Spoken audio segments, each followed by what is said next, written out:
State Minister for Kampala, Kabuye Kyoofatogabye, reminded leaders that their role is not just to implement but to effectively communicate progress to the public, ensuring that citizens are aware of how well the manifesto's promises are being fulfilled. We observe and monitor and we document all the manifesto implemented activities in our areas where we come from, all those districts where they are coming from.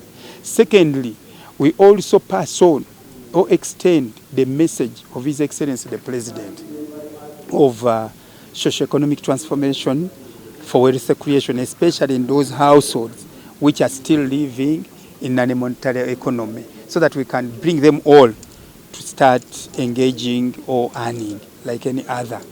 So this has been a bit critical, and I asked them to separate, because when you look at the parish development model, which came to provide capital to those households which were a bit categorized as unbankables or economically inadequate.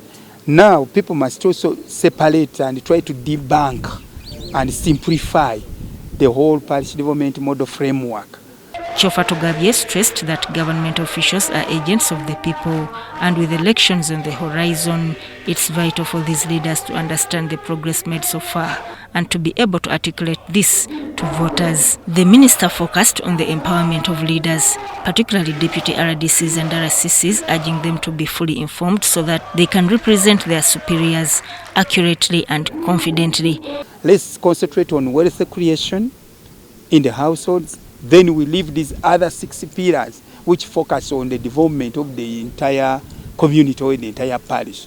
Because when money comes to the household, everybody will not stop money from coming to the household. But when a household starts investing this money, by the time it is ready to harvest, what is invested in, a road will come.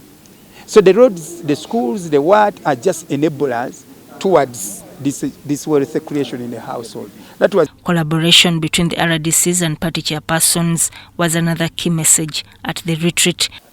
I can assure you, Uganda, even by 2030, will be completely in the first-class world. Because what the President has put in place, when you see the activities that are in place in both science and technology, now the macroeconomic level of what the country and the development it has put in place on the roads, on electricity, ICT, and all that stuff. I can assure you, our limitation now is only up to the extent of the individual Ugandans, you and me. What is our contribution at the household level? The Director Manifesto Implementation, Willis Bashasha, urged the leaders to work more closely to monitor and report on the success of the manifesto goals.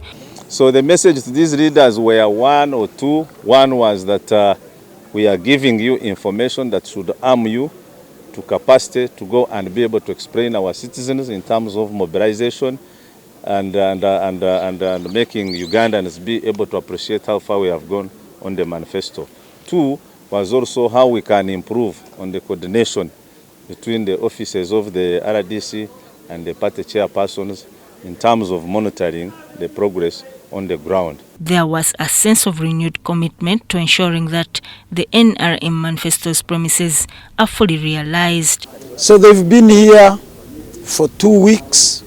Of course, they had their also time to discuss the implementation so far of the manifesto of the ruling party, the NRM. So we were there for them to give them a dose of ideological orientation. Sudat Kaye, UBC News.